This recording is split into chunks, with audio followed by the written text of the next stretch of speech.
सरपंच हत्या प्रकरणी मुंडेंचा पाय खुला।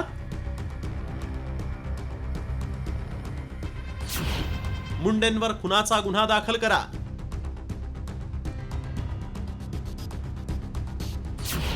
जरांगेंची मागणी, मुंडेंची अडचण।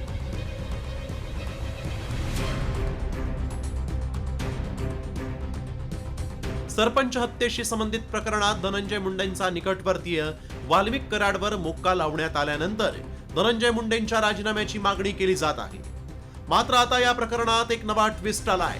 धनंजय मुंडे पदाचा वापर करून पुरावे नष्ट करण्याचा प्रयत्न करत असल्याचा आरोप करत मुंडेंवर हत्येचा गुन्हा दाखल करा अशी मागणी मनोज जरांगेंनी केली।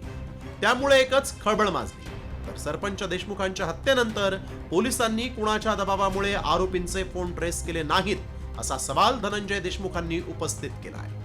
सगळं करता करिता हे त्याच्यामुळे याच्यावरती जी आता चौकशी लावली कोणती तरी 2-3 जणांची, ती SIT, CID आणि ED हे सगळे लोक याचा पूर्ण CDR दुसऱ्या मोबाईलवरून बोलत असताना ड्रायव्हराच्या कोणाच्या त्यांच्या मित्राच्या हे घ्या, ह्यो खुनामध्ये असणारच, त्याच्यावर गुन्हा दाखल होणं गरजेचं। काय होतं, मंत्री किती होऊन द्या त्याला, मध्ये जाऊ द्या।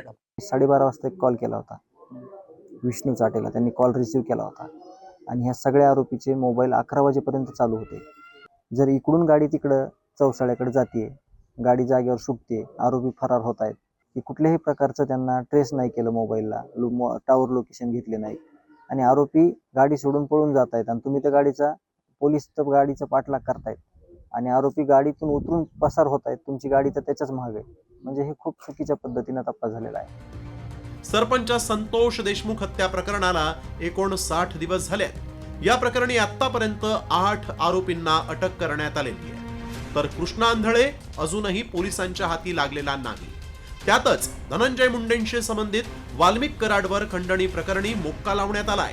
त्यामुळे मुंडेंनी नैतिकतेच्या आधारावर राजीनामा देण्याची मागणी केली जात होती। मात्र आता धनंजय मुंडे आरोपींना वाचवत असल्याचा आरोप करण्यात आलाय।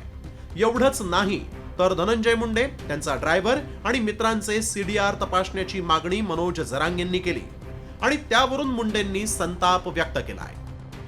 काय चाललंय एकाला जरांगे पाटील साहेबांची न्यूज व्हॅल्यू कमी करायची, एकाला वाढवायची, मला कळलं नाही नेमकं। It's all going of news value. माझ्यासारखा माणूस मेला तरी तुम्हाला काही फरक पडत नाही।